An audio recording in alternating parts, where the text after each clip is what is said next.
Place à l'expert comptable. Cet épisode vous est proposé par l'Agence des experts comptables.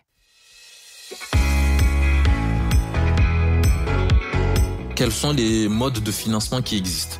Alors, il y en a plusieurs. Le tout, c'est de savoir ce qu'on a besoin et ce qu'on est prêt à... Parce qu'en fait, il faut toujours penser qu'il y aura une concession. Parce que si on fait un crédit, on s'endette. Si on cède des parts de la société, on est dilué dans la boîte. Parce qu'un investisseur, au-delà de l'argent, il peut t'apporter beaucoup plus. Il peut t'apporter son réseau, il peut t'apporter ses contacts, il peut t'apporter ses compétences. De l'autre côté, la banque, à part l'argent, elle t'apporte rien. Un nombre d'aides et de subventions qui peuvent être au niveau de la ville, au niveau de la région, au niveau national. Tout ça, c'est à creuser pour savoir si on est éligible. Mais effectivement, ce n'est pas négligeable. Dans Place à l'expert comptable, je vous invite chaque mois à découvrir un expert comptable qui partage sa vision et ses conseils pour propulser et optimiser nos entreprises. Je suis Rudy Brovelli, fondateur et dirigeant de l'Agence des experts comptables, une agence de communication spécialisée auprès des experts comptables. Dans ce podcast, découvrez comment nous allons apprendre à transformer notre quotidien et mieux gérer nos entreprises grâce aux conseils d'experts comptables, de la gestion, trésorerie, pilotage, optimisation, rentabilité et j'en passe. Mon objectif, vous montrer le vrai rôle de l'expert comptable au-delà des chiffres. Et maintenant, place à l'expert comptable.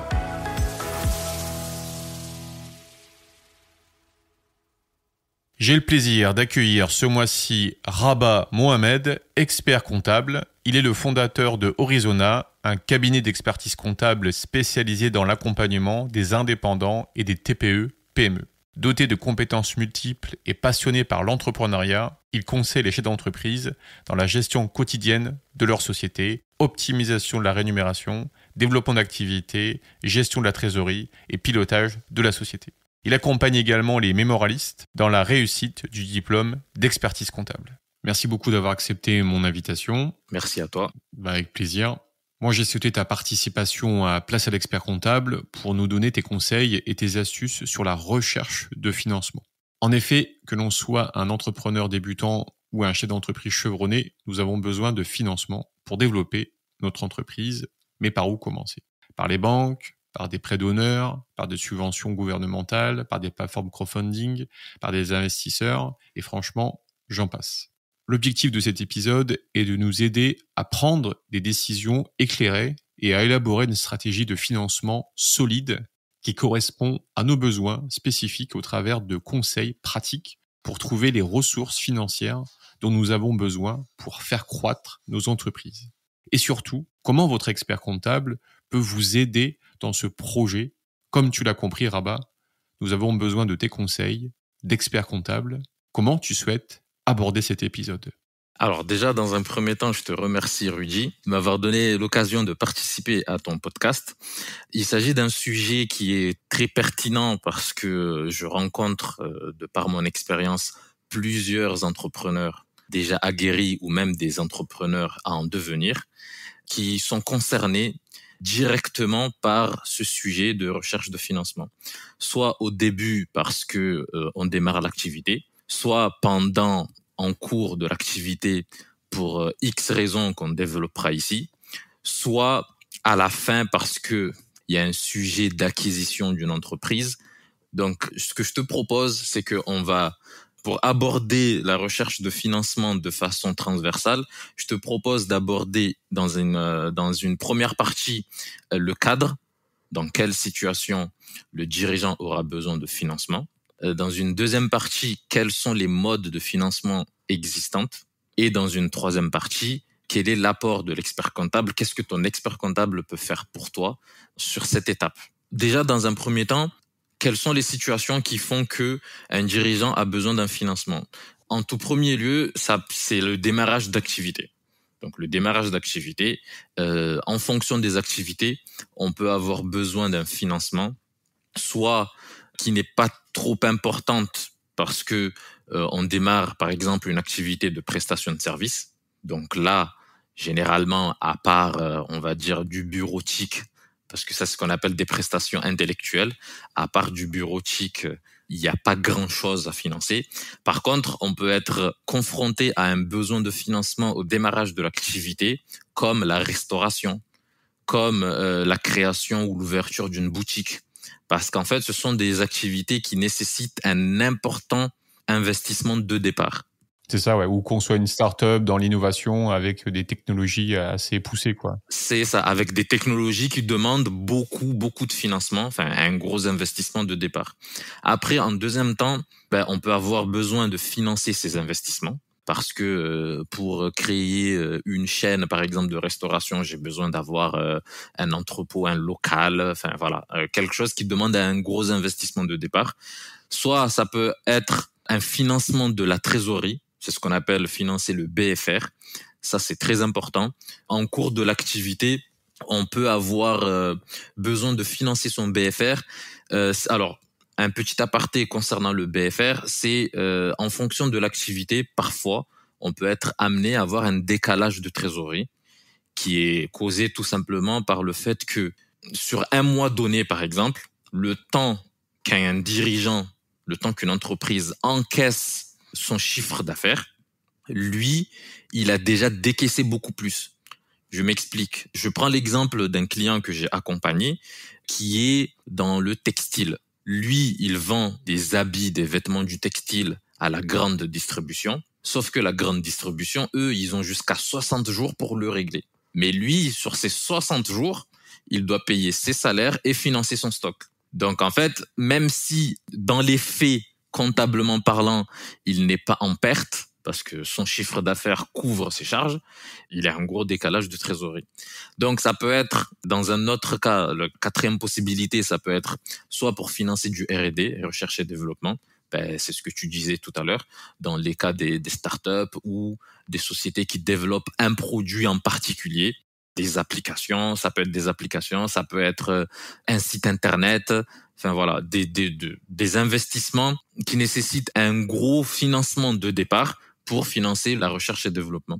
Après, dans un dernier temps, certains chefs d'entreprise sont concernés lorsqu'ils ont une stratégie de croissance, soit parce qu'ils veulent acquérir une autre société, soit parce qu'ils ont le désir de s'internationaliser, c'est-à-dire ils veulent se lancer à l'international ou se lancer, pas forcément, quand je dis international, ça peut être dans un premier temps en Europe et après sur le marché international, mais globalement, c'est dans une stratégie de croissance.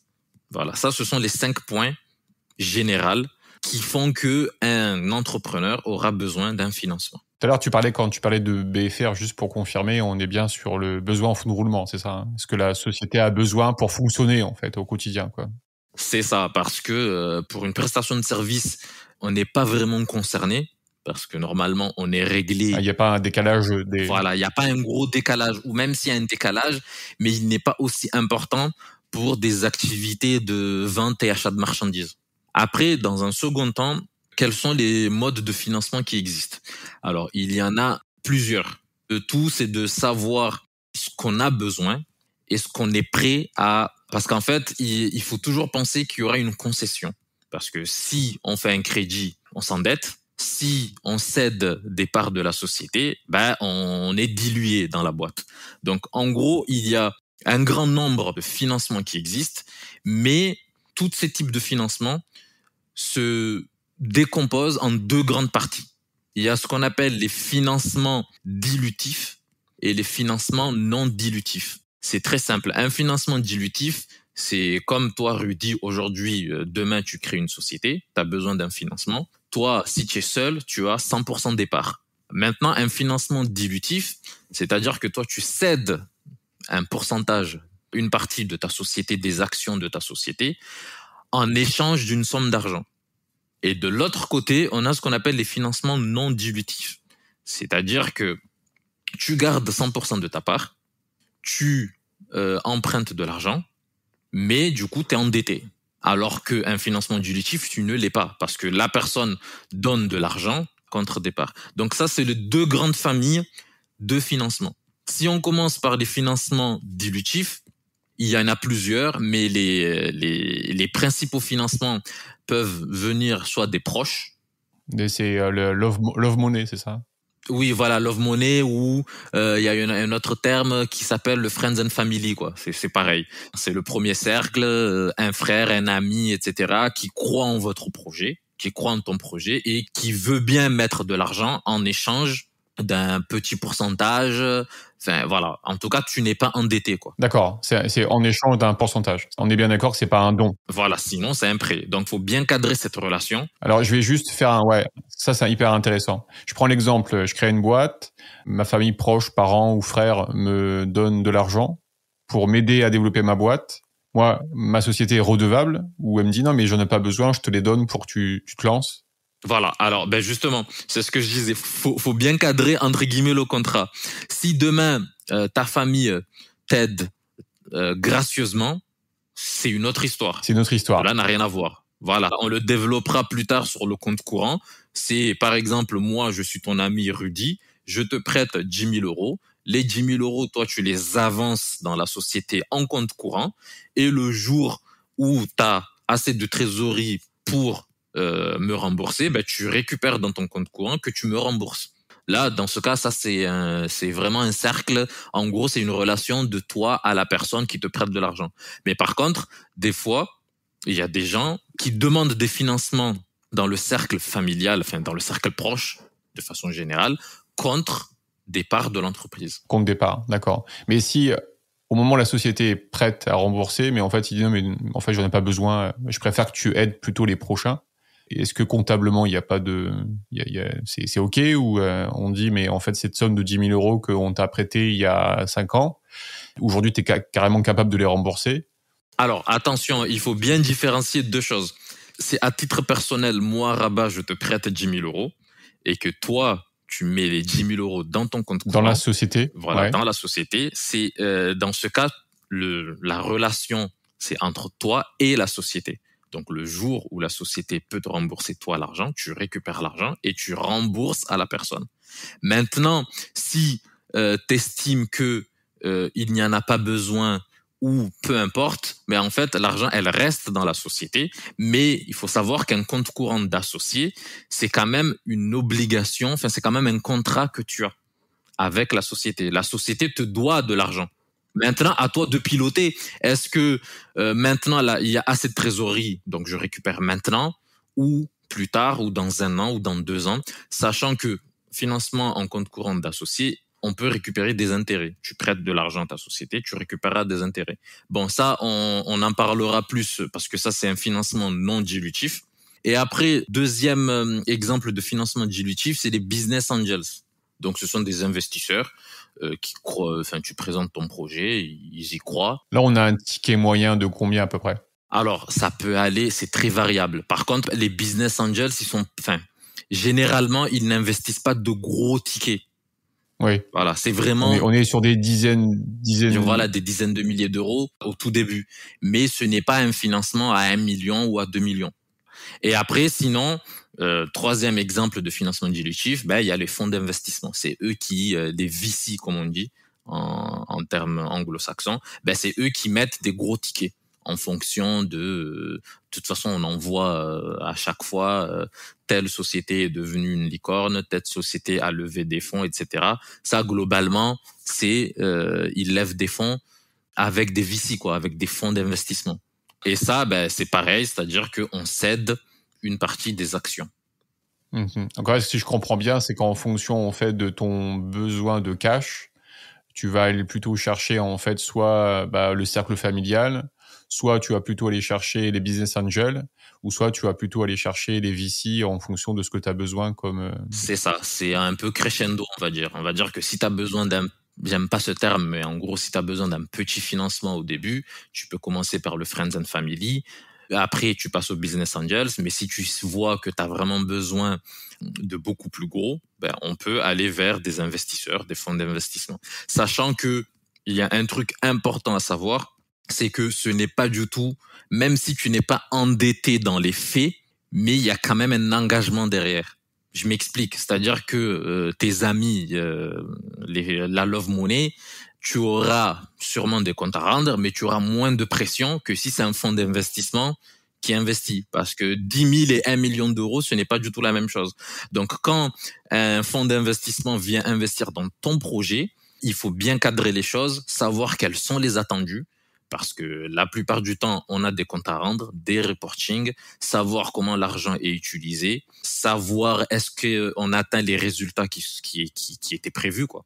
Et c'est là où l'expert comptable peut t'accompagner pour la réalisation et le suivi de tout ça. Après, il y a aussi, ça c'est toujours dans le financement dilutif, il y a le crowdfunding, le financement participatif. Ça se fait généralement en ligne avec des petites sommes auprès d'un grand nombre de personnes qui investissent, et après, souvent c'est en échange de produits, de services. Enfin, mais en tout cas, voilà, on est quand même dilué, quoi. Après, il y a le financement non dilutif. Donc, le financement non dilutif, c'est je récupère de l'argent, mais je garde 100% des parts de la société. La plupart du temps, c'est un emprunt bancaire.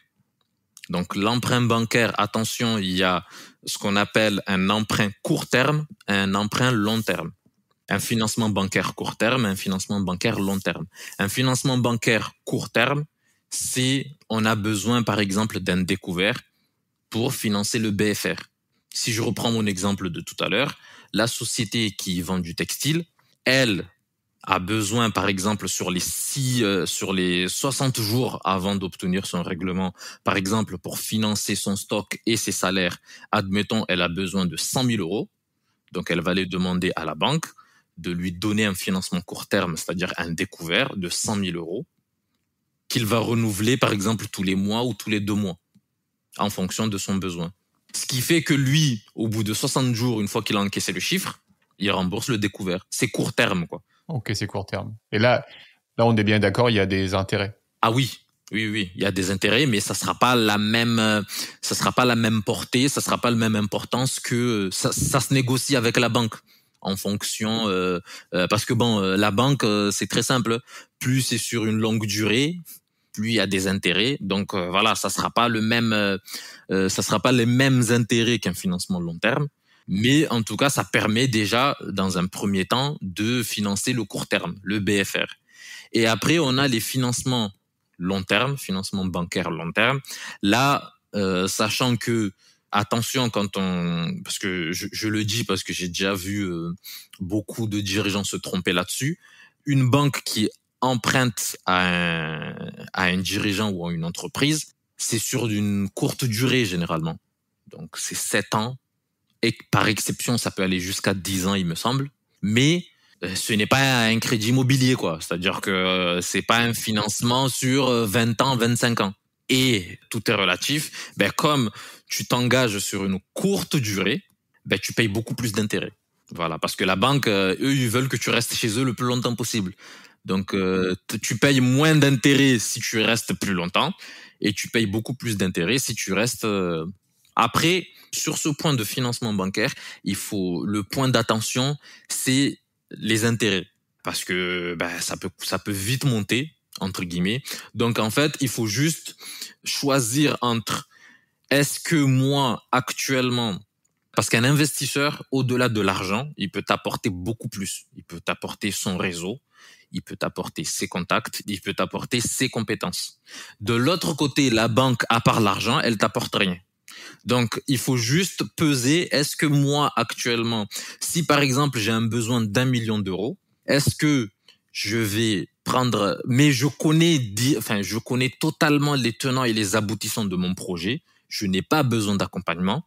Dans ce cas, je vais à la banque, je prends les 1 million et après, je finance mon projet. Si de l'autre côté, j'ai besoin, en plus de l'argent, en plus de la somme d'argent, j'ai besoin d'un accompagnement, soit un entrepreneur connu qui m'ouvre son réseau, soit un entrepreneur connu qui a déjà des sociétés qui peuvent être complémentaires avec mon activité. Donc, dans ce cas, est-ce que je suis prêt à céder une part de mon entreprise contre le financement de 1 million d'euros, mais je sais que derrière, en plus du financement, j'obtiens un savoir-faire. Parce que la banque, ils sont pas là pour ça. La banque, ils te donne de l'argent contre des intérêts. Et de l'autre côté, tu obtiens de l'argent contre un savoir-faire. Après, au niveau du financement non dilutif, on a ce qu'on appelle l'autofinancement. Donc l'autofinancement, terme anglo-saxon, c'est le bootstrapping. Ça veut dire que soit au début, tu injectes de l'argent en compte courant d'associé, tes économies, tu les injectes en compte courant d'associé, tu les récupères plus tard une fois qu'il y a assez de trésor. Et après, une fois que la société, elle tourne, c'est-à-dire que elle a un bon résultat d'exploitation, c'est-à-dire qu'elle est rentable, le résultat, tu le refinances dans ta propre société. La première année, tu as fait 50 000. Au lieu de les prendre en dividendes, tu les laisses dans la société, par exemple, et tu refinances les activités. Voilà, donc ça, c'est un financement non dilutif. C'est ton propre argent, soit que tu injectes toi à titre personnel en tant qu'associé ou en tant qu'actionnaire, soit on attend quelques années quand la société commence à bien tourner, à avoir une activité qui est florissante, et on réinjecte l'argent. On réinjecte les bénéfices qu'on a obtenus. Ça, c'est intéressant, cette partie-là. C'est comme tu dis là, donc la société en fait est rentable. C'est 50 000 euros en fait de bénéfices. Au lieu de les prendre, tu les réinjectes dans ta société pour la faire croître. Et puis on peut imaginer aussi un schéma où ces 50 000 euros en fait on les prend et puis en fait on va investir dans une autre société pour justement financer notre société. Exactement. Après, il faut faire attention juste sur ce point-là, c'est possible, mais il faut faire attention. Il faut que tout soit prévu dans les statuts. Ah, intéressant ça, tiens. Oui, ça c'est très important. Je m'explique. Si moi j'ai une société de carrosserie par exemple, j'ai une petite TPE, je fais de la carrosserie. Si dans mes statuts j'ai juste marqué je fais de la carrosserie et puis c'est tout, on n'a pas le droit d'investir dans d'autres sociétés. On n'a pas le droit de détenir des titres de participation. D'accord. Donc en fait, il faut élargir le... C'est ça, il faut élargir l'objet. Moi, nous, en tant qu'experts comptables, c'est une des choses c'est une des questions qu'on pose aux futurs entrepreneurs, aux futurs dirigeants. Qu'est-ce que tu as envie de faire concrètement? S'il me dit, moi, j'ai envie de faire que de la carrosserie et puis c'est tout. Du coup, on va creuser. Est-ce que tu as des projets d'acquérir d'autres sociétés, de détenir de titres de participation dans une autre société, etc. S'il me dit non, moi j'ai juste besoin de faire ma carrosserie dans mon coin et puis c'est tout, on met uniquement ça dans l'objet. Par contre, s'il a d'autres projets, si il envisage plus tard d'acquérir ou de prendre des titres de participation sur une société, ça doit être prévu dans les statuts. Généralement, on met, si je reprends l'exemple de la carrosserie, on met activité de carrosserie et à la fin, toute prise de participation dans une activité qui est à peu près la même ou similaire. Et voilà. Et là, dans ce cas, si je reprends ton exemple, les 50 000, tu peux effectivement acquérir... D'accord. Et si ça n'a rien à voir, s'il part dans la santé, est-ce que, en fait, ma question, c'est ce champ, en fait, on peut faire un champ assez large pour éviter à chaque fois de remodifier les statuts? On peut faire un champ assez large, mais il y a quand même un risque juridique. Ce qui est conseillé, c'est que demain, toi, Rudy, tu as une société d'exploitation et que tu commences à avoir un bon bénéfice tous les ans. Ce qui est intéressant, c'est la stratégie un peu de la holding, que tu crées une holding. La holding, elle, son activité, c'est de détenir des titres de participation. Donc, ta holding va détenir ta société d'exploitation de carrosserie, par exemple, et derrière, ta holding pourra acheter d'autres parts d'une société qui n'a rien à voir. Parce que là, ce qui est un peu, c'est une petite parenthèse, mais ce qui peut être risqué, voire même dangereux, c'est quand on a plusieurs activités qui n'ont rien à voir dans une même société. Parce que là, du coup, au niveau des assurances, au niveau, si demain il y a un contrôle, etc., qu'est-ce qui est lié à votre activité ou pas? Donc voilà, faut vraiment faire attention. Si on a envie d'investir dans d'autres sociétés avec le bénéfice qu'on obtient, il est intéressant de se faire accompagner par un professionnel pour une stratégie du holding qui permettra de financer, d'avoir des titres de participation dans ta société d'exploitation. C'est ça, et dans d'autres. Voilà. Après, au niveau du financement non dilutif, il y a quelque chose qui est très important, surtout lorsqu'on débute. Ce qui peut être intéressant, ce sont les subventions et les aides publiques. Et ça, il faut vraiment pas les négliger. La BPI, tout ce qui est aide mise en place par l'État, ça peut même être au niveau de Pôle emploi. Enfin, il y a ce qu'on appelle aussi des prêts d'honneur. En fait, c'est des subventions gouvernementales qui sont là pour soutenir les entrepreneurs. Bon, attention, c'est pas du tout le même niveau. Ouais, c'est ça. Quand tu dis donc prêt, c'est des prêts, donc je pense c'est à taux zéro, c'est ça? Voilà, c'est des prêts d'honneur à taux zéro qui peut aller jusqu'à 15 000 euros. Et après, subvention, ça, c'est vraiment, en fait, on nous donne de l'argent. C'est ça. Subvention, comment ça marche? Je prends l'exemple de BPI France parce que c'est le plus courant. En fait, on va présenter un projet à la BPI en disant, par exemple, j'ai besoin de développer un site internet qui accompagne les jeunes pour une activité, etc. S'ils sont convaincus de votre projet, en fait, ils vont vous aider à hauteur d'un pourcentage des financements. Par exemple, si pour développer ton site, tu as besoin de 40 000 euros, ils vont dire, nous, on t'accompagne à hauteur de 70%.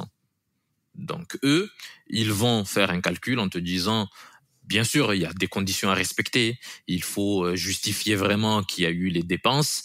Il faut présenter un business plan, un plan prévisionnel, etc. Oui, il faut être carré, quoi. Voilà, cela nécessite d'être accompagné.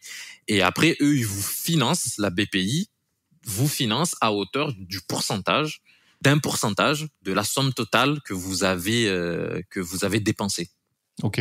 Et quand tu dis finance, c'est de quelle manière il finance? Il finance, c'est un prêt? Non. Non. C'est une subvention. C'est une subvention qui est donnée. Après, attention, il faut vraiment faire attention au niveau de la fiscalité, etc. Parce que les subventions sont imposables en fonction de la subvention, etc. Ça reste quand même un produit. Ça reste quand même un produit au niveau comptable. Ouais, ça c'est hyper intéressant. Tout à l'heure tu disais donc la famille ou un autre nous donne de l'argent, ça rentre dans le compte courant associé. Là, dans ce cas de figure de PPI, ça rentre pas dans le compte courant associé. Non, la BPI France, ça reste une subvention. C'est une subvention, donc c'est de l'aide, c'est un produit. C'est un produit. Et après, pour fermer la petite parenthèse sur les aides Friends and Family, ça va dépendre. Si moi, qui suis ton meilleur ami, je te donne de l'argent à titre personnel et toi, tu vas le mettre dans le compte courant. Sinon, si c'est Friends and Family, mais j'ai besoin d'avoir des parts, ce n'est plus du compte courant. Ah, c'est plus du compte courant. Ouais. Eh oui, parce que du coup, c'est comme si, ce n'est plus du compte courant associé, pour toi. Quoi. Voilà, parce que moi, je deviens associé, donc j'aurai mon propre compte courant. Voilà. Attention, c'est une petite subtilité qui est importante. Si je te donne juste à titre personnel et que toi, c'est toi qui as un lien avec ta société. J'en fais ce que j'en veux. Ouais. Voilà. Et après, par contre, si c'est en échange de parts, je deviens actionnaire ou associé de ta société. Voilà. Donc, tout ce qui est au niveau des financements non dilutifs, donc je disais, il y a la BPI France, les organismes publics, etc. Attention, encore une fois, tout ça c'est conditionné. Il faut prouver que vraiment vous avez dépensé, que vous avez vraiment fait les achats qui sont concernés par la subvention. Il faut montrer patte blanche, quoi. C'est ça. Ce qui se passe généralement, on peut par exemple vous donner un contrat qui dit qu'on va vous subventionner à hauteur de 80 000. Donc, eux, ils font un premier versement qui va vous aider à peu près au tout début pour acheter, pour faire les dépenses, les investissements que vous avez cités. Et après, par exemple, le deuxième versement, il sera conditionné à la preuve. Est-ce que vraiment vous avez dépensé, vous avez bien dépensé l'argent sur les investissements prévus, que vous n'avez pas dépensé l'argent n'importe comment. Et après, ils vous versent le deuxième solde. Ils vous font le deuxième versement, quoi. La deuxième tranche, on va dire. Ça, c'est ce qui peut se passer.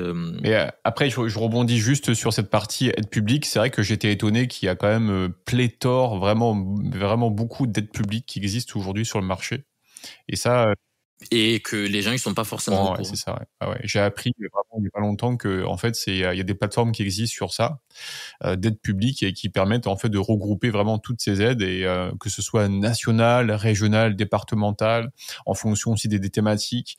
Par exemple, si je prends sur la partie digitalisation numérique avec le plan de relance France 2030, je crois de mémoire. Oui. C'est pareil, c'est aussi assez intéressant en fait d'y creuser. On a fait un épisode il y a pas longtemps avec Camille aussi sur cette partie-là, sur Tous en ligne maintenant, où les entrepreneurs peuvent bénéficier en fait d'ateliers à estimer à 1 000 euros jusqu'à 3 ateliers, donc 3 000 euros financés vraiment par BPI France et France Num. On a fait un épisode aussi avec Cyril sur la partie crédit d'impôt recherche. même système aussi, c'est de la subvention aussi qui est. Et donc c'est vrai qu'en fait, si on creuse bien, en fait, il y a quand même possibilité de récupérer quelques euros pour pouvoir lancer. Quelques dizaines, oui, des fois ça peut monter vite en fonction de l'activité. Parfois il y a même des aides lorsqu'on est dans le numérique et qu'on a besoin de financer tous les frais qu'il y a au C'est début. ça. Enfin, effectivement, je suis complètement d'accord avec toi. Il y a un nombre qu'on sous-estime, un nombre d'aides et de subventions qui peuvent être au niveau de la ville, au niveau de la région, au niveau national. Tout ça, c'est à creuser pour savoir si on est éligible. Mais effectivement, ce n'est pas négligeable. Ouais, c'est ça, ouais. Ouais, c'est à creuser, ouais. Ce n'est vraiment pas négligeable. Après, pour la troisième partie, pourquoi recourir à un expert comptable si on recherche des financements? Donc, sur cette partie-là, je préfère la découper en 3 petites parties. Avant l'obtention du financement, pendant la recherche de financement et après l'obtention du financement. Donc avant, dans un premier temps, parce que si tu as déjà un expert comptable, il connaît ton activité. Donc il connaît ton activité, il voit tes chiffres, il a tout l'historique. Oui, il peut mieux t'accompagner, ouais. C'est ça. De 2, il détient les chiffres clés, donc il peut mieux t'accompagner. De 3, il faut savoir que les experts comptables, ils ont l'habitude de travailler avec les partenaires bancaires. Donc, ils savent à peu près ce qui est attendu, qu'est-ce qui peut faire en sorte que le financement sera accepté, comment préparer le dossier, etc. Ensuite, cela rentre dans son champ de compétences, même si c'est quelque chose que parfois on pense qu'un expert comptable, il est là juste pour faire la production et les obligations fiscales. C'est ce que j'allais te dire, ouais. Ouais. Voilà, ou produire le bilan et l'alias, alors qu'en fait, cela rentre vraiment dans son champ de compétences. Est-ce que tu peux me confirmer qu'un expert comptable peut aller en rendez-vous avec son client, voir sa banque, pour demander un emprunt, en fait? À 400%. Okay. Ouais. Est-ce que tu penses que le fait que l'expert comptable soit là, le banquier est rassuré? Alors, pour moi, il est rassuré. Mais attention, il faut quand même avoir un dossier solide. Bien sûr, oui. C'est-à-dire que ce n'est pas parce que tu vas avec un expert comptable mais que ton dossier il veut rien dire que voilà. Mais par contre, effectivement, ça rajoute une assurance. Le banquier, il est rassuré que la personne s'est quand même faite accompagner par un expert comptable qui connaît le domaine, qui connaît les chiffres, qui est là pour lui. Ça le rassure aussi pour l'après. C'est-à-dire qu'il sera là pour voir si les financements ont bien été utilisés. Est-ce que l'expert comptable, il sera là si jamais demain il a besoin d'une attestation, d'une assurance, de quelque chose. Donc en fait, oui, ça rassure le banquier et c'est quelque chose qu'il ne faut pas du tout négliger. Il faut vraiment se faire accompagner pour faire un bon dossier, un business plan, un bilan prévisionnel. Pourquoi? Parce qu'en fait, l'expert comptable, il a tous les tenants et les aboutissants. C'est-à-dire que s'il maîtrise ton domaine, donc il connaît à peu près toutes les marges, les pourcentages d'évolution, d'augmentation par rapport à ton activité, tout ce qu'on peut obtenir en termes de marge et surtout, ce qu'il ne faut pas oublier, c'est qu'en fait, il a été là depuis le début. Donc, il peut déjà savoir comment toi, tu pourras développer ton activité et de combien tu as besoin. Parce que ça, c'est important aussi. C'est quelque chose qu'on néglige parce qu'en fait, des fois, on a des entrepreneurs qui disent « j'ai besoin d'argent », mais une fois qu'on creuse un peu, oui, mais combien? Pour quel délai? Est-ce que, oui, là, j'ai besoin d'argent, mais est-ce que, en fonction de ton activité, est-ce qu'on sera capable de rembourser cet argent? Enfin, tu vois, en fait, il y a plein d'éléments qui, ce sont des questions que l'entrepreneur ne se pose pas forcément, mais qui, grâce à l'expert comptable qui sera à ses côtés, en fait, il pourra mieux définir son projet. Je vais demander un crédit, oui, mais pourquoi? Comment? À quel taux? On le rembourse sur quelle durée? Mais pourquoi faire surtout? Et est-ce que surtout, est-ce que, parce que, ok, des fois, on obtient le financement, mais après, est-ce qu'on sera capable de le rembourser? Voilà. Donc, tout ça, c'est des paramètres à prendre en compte et cela nécessite vraiment, vraiment, vraiment d'être accompagné par son expert comptable. Et pour répondre à ta question, oui, ça rassure les banquiers à 300%, quoi. Après, je voulais aussi poser le côté où, même si c'est un créateur qui arrive, qui a un projet, qui rencontre son expert comptable et qui donc a besoin de financement, mais en fait, dis-moi si je me trompe, mais l'avantage de ce rendez-vous, c'est que l'expert comptable, même si il découvre le projet du client, néanmoins, lui, en fait, avec des outils, il est capable de savoir un petit peu comment fonctionne le secteur de son client, même s'il n'est pas encore client. Il a des analyses sectorielles, c'est ça? C'est ça. En fait, d'ailleurs, là-dessus, la profession, je dirais pas qu'elle est en train de changer, mais on voit de plus en plus d'experts comptables qui se spécialisent dans un secteur d'activité. Et ça, c'est très important. Pourquoi? Parce qu'en fait, enfin, si je prends mon exemple, pas plus tard qu'hier, j'ai eu un prospect qui est venu me voir parce qu'il avait besoin de financement, d'un prévisionnel, parce qu'il a un projet de création d'un label de musique. Moi, personnellement, en tant qu'expert comptable, sur le papier, j'ai la capacité de l'accompagner. Mais moi, ce n'est absolument pas mon domaine. Ok, la compta, c'est la même pour toute autre entreprise, mais il faut voir au-delà de la compta. Et c'est ça, il faut voir l'activité. Comprendre le business. Il faut voir, voilà, le business model. Moi, à aujourd'hui, cette personne-là, je l'ai gentiment demandé d'aller trouver un expert comptable qui maîtrise ce domaine. Parce que moi, si je ne serais pas capable de monter un dossier, un business plan, ok, je peux aller rechercher les chiffres, etc., de l'activité, mais je sens que sur ce point-là, je ne pourrais pas lui apporter une réelle valeur ajoutée.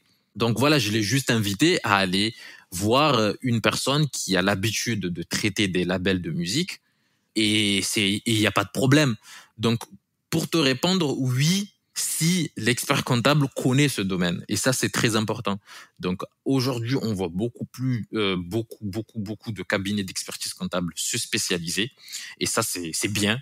C'est parce que au moins. Ouais, ils maîtrisent leur domaine. Voilà. Donc oui, si tu vas voir, par exemple, si je reprends l'exemple du label de musique, si tu vas voir un expert comptable qui a plusieurs dossiers dans son portefeuille de label de musique, bien sûr que lui, il ira plus vite, il saura comment t'accompagner, il saura te dire les endroits où il y a des risques, les zones à risque, les zones où, attention, là, ton chiffre d'affaires, peut-être que la première année, il faudrait peut-être le réajuster un peu. Je parle bien du business plan, ouais, bien sûr, du prévisionnel qu'on va présenter à la banque. Attention, là, vous avez un peu sous-évalué peut-être les frais de fonctionnement.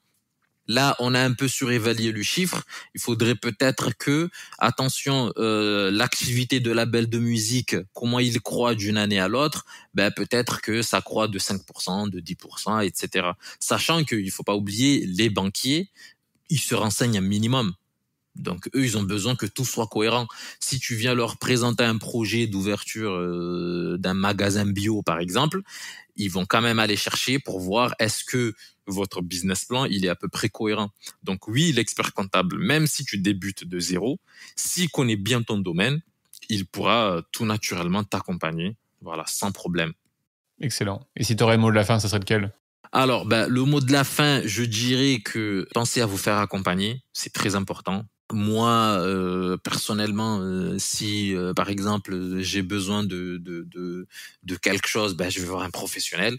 Donc n'hésitez pas, ne soyez pas fermés dans votre coin. La France regorge de beaucoup d'opportunités. C'est-à-dire demain, tu as envie de créer ton entreprise, ne reste pas dans ton coin en te disant je peux rien faire, etc. Il y a beaucoup d'aides, il y a beaucoup de subventions qui sont possibles. L'État, le gouvernement met en place beaucoup de choses pour accompagner les créateurs et ça, ce n'est pas négligeable. De 1 et de 2, faites-vous accompagner par des professionnels. Sollicitez votre expert comptable. Il a les compétences pour vous accompagner dans plusieurs domaines. Même si jamais il y a une particularité qu'il ne maîtrise pas, il pourra toujours t'ouvrir son réseau.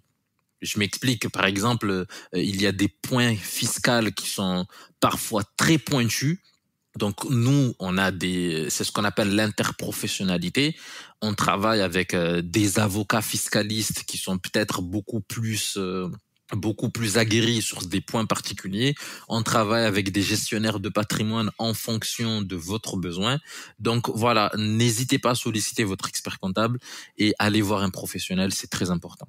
Donc, si on pourrait synthétiser cet épisode en 5 points, je dirais que premièrement, ça dépend de la situation du financement, où on est dans le financement. Les besoins varient donc en fonction de la phase de développement de l'entreprise, soit au niveau du démarrage d'activité, soit pendant la phase d'opération courante, ou soit dans la croissance de la société. Ensuite, Rabat, ce que tu nous disais, c'est qu'il y a 2 types de financement disponibles, soit le financement dilutif, c'est-à-dire on va céder une partie des capitaux propres, soit à un ami, à une famille, à un investisseur. Ensuite, d'un autre côté, il y a un financement non dilutif, c'est obtenir des fonds via un prêt ou subvention, tout en conservant la propriété de son entreprise. Ensuite, troisième point, c'est le rôle de l'expert comptable. Le côté, premièrement, c'est préfinancement, c'est-à-dire qu'il va évaluer la santé financière et préparer les propositions. Ensuite, pendant le financement, il va accompagner aux réunions pour apporter de la crédibilité, soit auprès d'une banque ou auprès d'un investisseur. Et puis, bien sûr, ensuite, il y a le post-financement. Il va gérer et surveiller l'utilisation des fonds. Ensuite, quatrième point, c'est les aides, subventions et subventions publiques. Utiliser des subventions et des prêts à taux zéro pour réduire les charges financières, tout en justifiant rigoureusement l'utilisation des fonds. Et puis dernièrement, je dirais que c'est l'expertise spécialisée. Il y a des experts comptables qui sont spécialisés dans des secteurs spécifiques, offrant des conseils adaptés aux besoins des industries de niche. Top. Merci beaucoup Rabat pour cet échange. Merci à toi Rudy, ce fut un plaisir. À bientôt. Bye bye. À bientôt. Pour aller plus loin, faites-vous accompagner par un expert comptable. Cet épisode vous a plu ? Partagez-le autour de vous et mettez 5 étoiles pour aider d'autres entrepreneurs à faire décoller leur business. Quant à moi, j'aurai le plaisir d'accueillir le mois prochain Vénitien Ducard, un nouveau expert comptable. Il nous donnera sa vision sur l'importance du rôle de l'expert comptable et comment l'expert comptable peut nous aider dans le développement de nos entreprises. Si cet épisode vous intéresse, je vous donne rendez-vous le mois prochain. En attendant, prenez soin de votre entreprise. Bye bye.